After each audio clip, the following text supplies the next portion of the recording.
Hi guys. I decided to go early. I wanted my friend Matt Baier to come on and tell his thoughts on what how he feels about Tracie and the things that we've been through. In the previous video, when I was talking about she had a support system, me and a good friend of mine, I was talking about Matt Baier of Teen Mom. Go ahead, Matt. This is tough. I heard it from you originally, and neither of us knew that it was true or not, if it was true or not. And then I started getting messages from other people, and it just became pretty obvious that it was a real thing. And you and I talked what, a year ago, and we said our biggest fear with Tracie coming to Vegas is something like this would happen.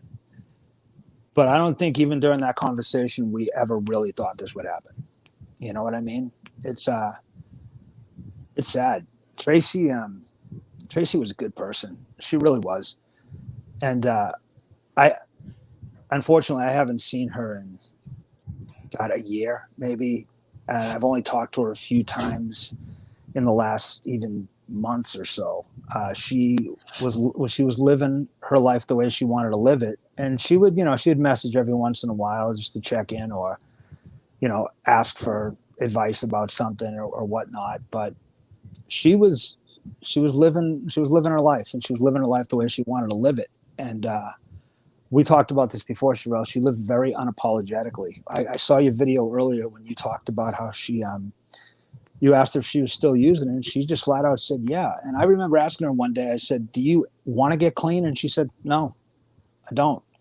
And listen, I've been around addicts a long time. I was one for a long time. And even when I didn't want to get clean, I would lie about it and say, sure, I'm trying. Not Tracie. Tracie said, no, I don't want to get clean.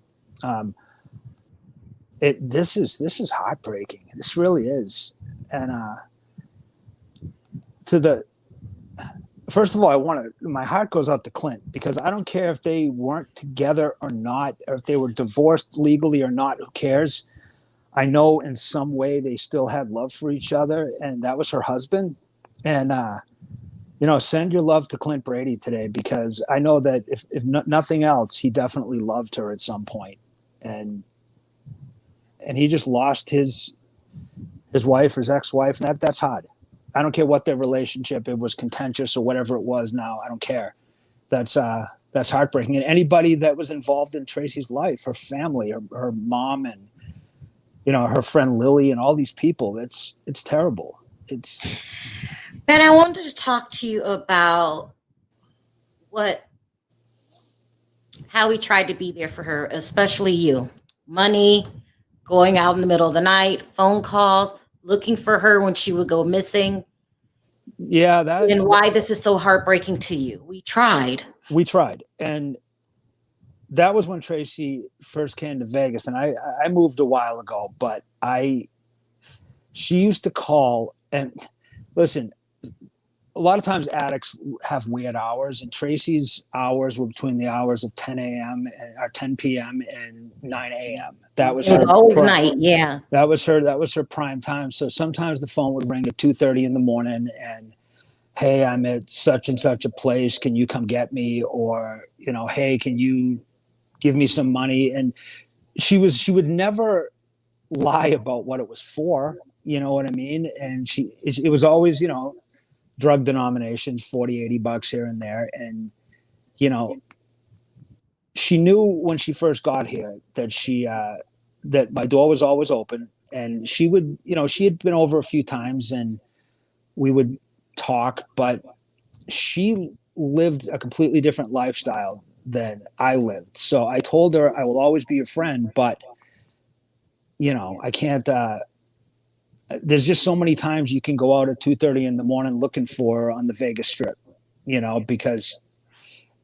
And then when she got with Luke, I heard from her less and less, which I understand. That she was in a relationship, and she didn't have time for a lot of people back then, I don't think. And I don't know where Luke is or anything, or if somebody told me he's in jail. I don't know.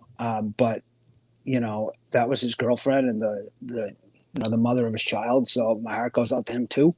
whatever their past history was is pointless right now. I mean, I think we need to focus on the matter at hand here. But I don't know, Sharrell.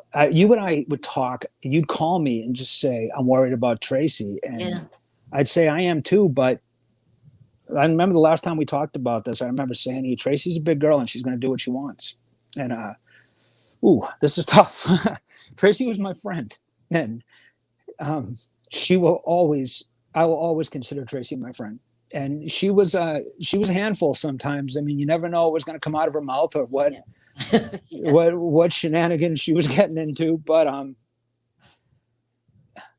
I never wanted to see this. I never really thought this would happen. I was afraid. You were afraid that it's something like this. And I don't know what happened. I mean, from what I understand, I've heard that it was an overdose. I don't know, but I don't think that's important right now. You know, she was 41 years old and she had just given birth to a new baby, and now she's gone, and that's awful for it to happen to anybody. I'm sorry, but that's awful. And there's been people that have made her life really difficult, and and part of me wants to scream right now at these people and say, was it worth it for tormenting her for all this time? But I can't even do that because my heart goes out to them too, you know, because they were part of Tracie's life. And God, she was a good person. She really was. And I was happy to be Tracie's friend. I really was. And she would call me sometimes and just laugh about the stuff that people were saying about her. And She was laughing. I wasn't laughing. I no, was you pissed. weren't. You were pissed. But then there were times when she would call me and she would say, "These people are saying this, that, and the other thing. And I don't know what to do." And my advice, as you know, was always just ignore it. Oh my Just God. ignore it. And Tracie lacked that ability. She loved to mix it up with people, you know. But in the few times that I physically spent time with Tracie, I saw the way she interacted with people, and it was kind of amazing to see. She would give anybody that was a fan of hers as much time as they wanted. You know, she would, from what I understand, people would contact her on social media and say, "I'd love to come to Vegas and meet you." She'd say, "Come on down." And she'd spend days with these people. I mean, who does that? Yeah. She's, Oh, yeah, you're right. you know, Yeah. it was amazing. And I'd say, "Tracie, do you know these people?" "Ah, they're fine." You know, but then I remember I was just telling a friend of mine this story that just a couple of days ago, a guy I was talking to on the phone said, "You know who I ran into in Vegas a while back?" I said, "Who?" He said, "Your friend Tracie." I said, "Oh, really? You know, how's she doing? I haven't talked to her." He said, "Well, she was at a real seedy part of town," and he used different language than that, but he said, "And you know, she was not with the best of people." And I'm like, that breaks my heart, but you couldn't tell Tracie what to do. If you told her, "Don't do this," she was probably going to do it, you know. And Listen, Matt, you wanted to reach out to Tracie when I said I did an interview with a girl from Love After Lockup, but just admitted on drugs. You yep, said that day she needs a support system if she comes here because she could end up overdosing. yeah, What do we get? What do we tell people that are the support systems? What do we say? you can't. I don't know what to say because there's a part of me, and I know you and I discussed this, that feels like a failure because we couldn't save her, but she also kind of cut us off in a way, and really didn't want to be saved. And you know, Tracie wasn't somebody that you could force sobriety down her throat, you know. But she's also the perfect example of addiction doesn't make you a bad person, because I steadfastly will say about Tracie that there's not a nicer person that you would have ever met in your life than Tracie Wagaman Brady. I mean, she had a heart of gold for everybody, and she was very self-destructive, as we both know. But I don't recall her outwardly going out of her way to hurt anybody. She hurt herself, but I don't recall her hurting anybody willfully. You know, she loved life, Sharrell. You know that. She really did. She every time I talked to her, even when she was down, that laugh would come, you know, pounding through the phone. You know what I mean? And she lived her life the way she wanted. And when we found out she was coming to Vegas, it was like we gave her warnings. Tracie, Vegas is not a We place, did. not a place to screw around. It's a place where everything is available to you 24 hours a day. And what amazed me about Tracie back then was how quickly she found herself in that lifestyle. I mean, she made friends incredibly quick. She made connections incredibly quick. You know, tell you what, the woman was a hell of a networker. She really was. And she told me one day, she said, hopefully, well, she didn't say hopefully, she said she thinks someday she'll want to get clean, but that is just not right now. And I hope this is a warning to people out there that drugs are nothing to mess around with. And I hope that all the people that had something to say about Tracie negatively over the last years, I hope it was worth it.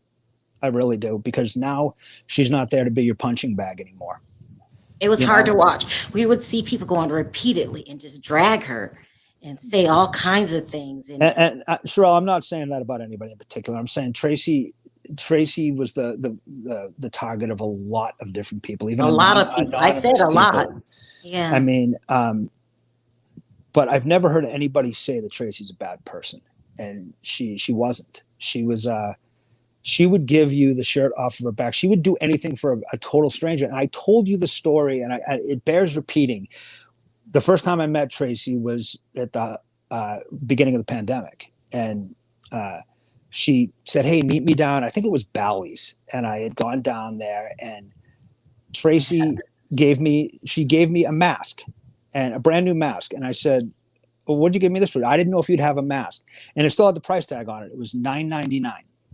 And I said, "Well, Tracie, I've got one. Thank you. I appreciate it. It's a nice mask." I found out later that was every dollar Tracie had to her name at the time. But she wanted to make sure her friend had a mask. That's who Tracie was. You know, and I tell you what, $10 to somebody who has a drug problem, that $10 can be used for something else. And she's like, "I just wanted to make sure you were going to be safe if you were going to be out in a casino." That's the kind of person she was. You know, I mean, I could tell you funny stories about Tracie, and I think that when people talk about her now, I'd love to see people celebrate her because she was funny. I mean, some of the stuff that she did, like, again, one of the first times I met her, she said, "Matt, can I come over to your place and use your washer and dryer?" I think I've told you this story. And I said, "Yeah, of course." She had just got to Vegas. She was living in a hotel room. She showed up with every piece of clothing that she owned, including her 40 pairs of shoes. she dropped them in my living room and said, "I'll pick them up tomorrow," and then showed up 2 weeks later. You know, yeah, I remember that. And I remember talking to you going, "There's like 4 suitcases worth of shit here," you know. And she was funny. She lived her life in a series of moments and not a series of days. I mean, it was, "Tracie, what are you doing today?" "I don't know, but I don't even know what I'm doing in the next minute." And 1 minute she could be, you know, sound asleep. The next minute she's, you know, hitting a jackpot at a casino. You know what I mean? I would try to contact her during the day sometimes, and then I realized, oh, it's prior to 4:00. She's probably not going to answer the phone. She's sound asleep, you know.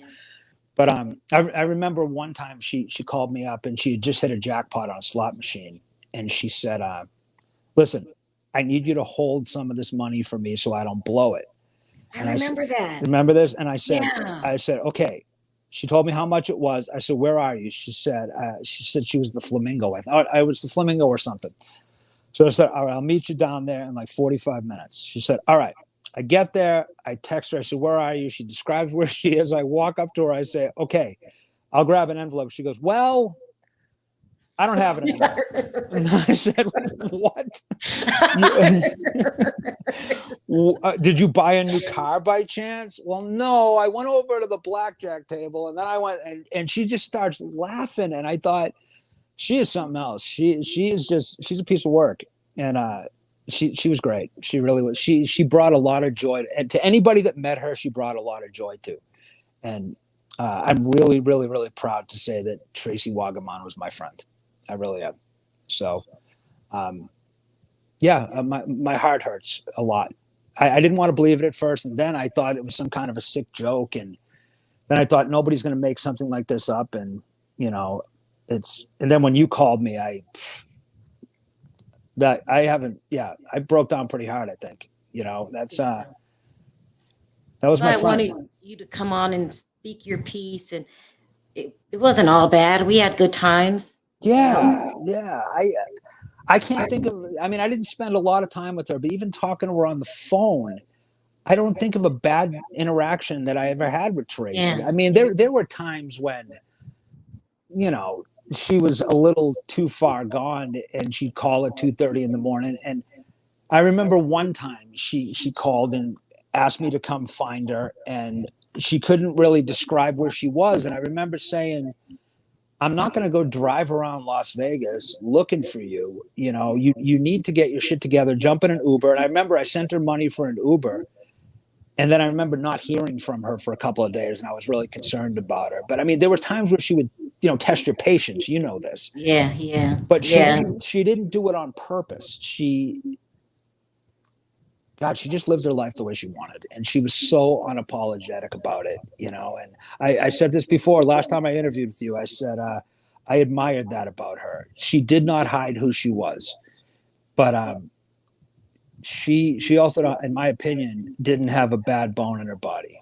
She wasn't mean. She wasn't spiteful. She was impressionable.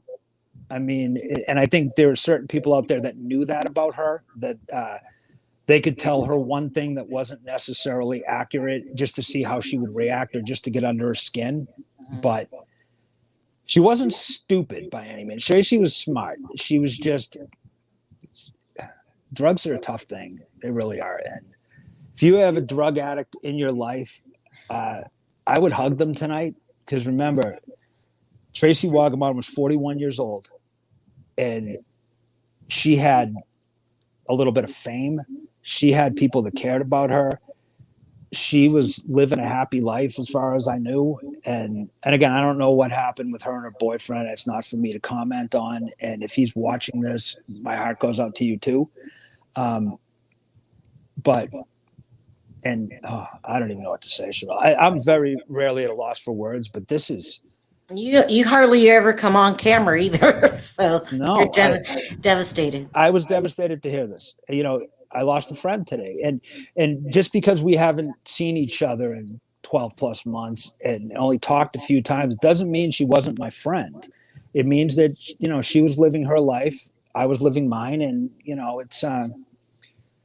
Every time you and I talked, you would always say, "Have you heard from Tracie? I wonder how she's doing." And I'd say, "No, I'm sure she's fine. I don't live around where she lived anymore, so it's not like we're going to run into each other." But I don't know. That's tough. And again, to Clint and to Tracie's mom, and even to Jen and all these people that were part of her life, doesn't matter what your relationship was, you lose somebody that was in your life. My heart goes out to anybody that happens to. And there was a lot of people that did love Tracie. I mean, what I noticed about, there were people that had preconceived notions about her. Oh, she's a junk box, and she's this, she's that, and look the way she dresses. And then they would have a conversation with her and go, wow, she was nothing like I thought she would be. She was so, this is such an awful term to use right now, but she was so full of life. She really was. And I heard your video earlier. You talked about getting phone calls where she'd call you Sharrell. She would call me. She was so funny because she would call me almost daily back then and go, "Give me Sharrell's phone number." All right, Tracie. But she stopped at the end. I would literally say, she called me Sharrell for like a year. Then finally, the last 6 months, it was Sharrell. Yeah. Well, I told her last time, it's Tracie, for the 9 millionth time. Her name is Sharrell, and please just put her number in your phone. I will. I'm doing it right now. The next day, give me Sharrell's phone number. And then and then sometimes I'd give it to her, and then she wouldn't call. I'm like, what did you need the number for? Oh, I was gonna. That was the great thing about her. She was like, decide that she wanted to do an interview, and she'd be like, "Everybody drop something. I'm doing an interview right now. Tell Sharrell we're going to interview tonight." Well, look, okay. Matt, I wanted you to come out and let everyone know how hard we try and how devastated we are. Do we have any words for anybody that's dealing with people that's struggling? I mean, because sometimes I feel like we gave up too soon. But hug them, and understand that if they're not ready to change, they're not going to change.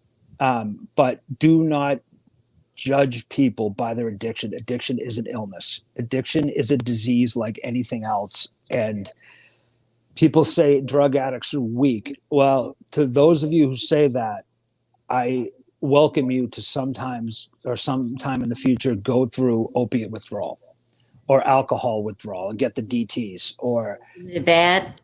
Oh, it's horrendous. And I would tell people that try to look past the addiction and look at the person for who they are. And know that you can do all the right things, you could say all the right things, but a person's not going to change until they're ready to change. I've said this to you before. Addicts are people and they deserve love. Addicts are going to make bad mistakes. Addicts are going to hurt themselves. Addicts are going to hurt other people. Tracie was one of those people that if she ever hurt anybody unintentionally, she would feel real bad about it. She used to say to me all the time, "I'm doing this to myself." If you have an addict in your life, hug them a little tighter tonight and let Tracie be a symbol of somebody that just died too young. And this happens tragically. There's thousands of stories like this a year. This just happened to happen to somebody who's a friend of mine. And this would be a good time to just say, hey, listen, especially if you have a young addict, young people like to watch reality TV, point out the fact that Tracie Wagaman was a celebrity. Whether people want to admit she was or not, Tracie was a celebrity. And look what happened to her. It can happen to anybody. And she wasn't a rich woman. She wasn't an active television personality, but she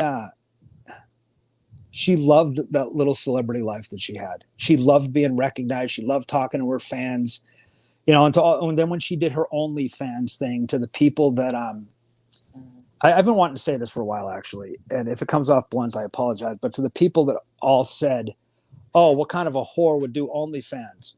Well, I need people to understand that Tracie made the decision to do that because from what I understand, because she needed to make money.